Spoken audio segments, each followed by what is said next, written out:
মাদকের 10 গডফাদার সহ 122 আসামিকে গ্রেফতার করেছে সিআইডি।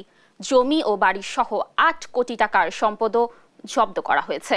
এখনো এ সংক্রান্ত 35টি মামলা চলমান।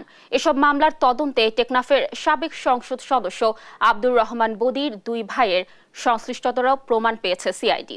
নিয়াজ মোর্শেদের রিপোর্ট। দেশে মাদকের ভয়াবহতা দিন দিন বাড়ছেই। বিভিন্ন পথে মাদক আসে আর তা ছড়িয়ে দেওয়া হয় রাজধানী সহ দেশের বিভিন্ন প্রান্তে। আর মাদকের কারবারের ঘটনায় সবসময় গডফাদাররা থাকে ধরাছোঁয়ার বাইরে। তবে এবার 10 মাদক মামলার 10 গডফাদার সহ 122 আসামিকে গ্রেপ্তার করেছে পুলিশের অপরাধ তদন্ত বিভাগ সিআইডি। বুধবার সকালে সিআইডির মিডিয়া সেন্টারে সংবাদ সম্মেলনে তথ্য দেন সিআইডি প্রধান। 3 জন গডফাদারের কাছ থেকে 9.14 একর জমি ও 2টি বাড়ি জব্দ করা হয়েছে, যার বর্তমান মূল্য 8 কোটি টাকার বেশি। এছাড়া আরও 36 কোটি টাকার বেশি সম্পত্তি ক্রয় করার বিষয়ে প্রক্রিয়াধীন। যে পরিমাণ সম্পত্তি ক্রয় করেছি, টোটাল সম্পত্তি হলো 9.14 একর জমি, 2টি বাড়ি, যার মূল্য হলো 8 কোটি 11 লক্ষ টাকা। মাদকের সাথে সম্পৃক্ত সরকারের উচ্চ পর্যায়ের সরকারি কর্মকর্তাদের সন্তানদের জড়িত থাকারও তথ্য পেয়েছে সিআইডি।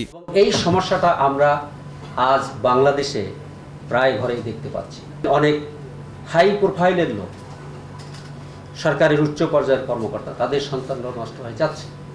এটা হতে দেওয়া যাবে না। আর টেকনাফের সাবেক সংসদ সদস্য আব্দুর রহমান বদির 2 ভাই আব্দুল শুকুর ও আমিনুর রহমানেরও সংশ্লিষ্টতারও প্রমাণ মিলেছে।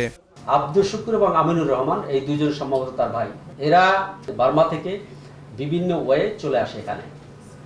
চলে আসার পরে তাদের এই নিয়োজিত যে ইয়াং গ্রুপ আছে, এই ইয়াং গ্রুপের মাধ্যমে বিভিন্ন জায়গায় পৌঁছে দেয়।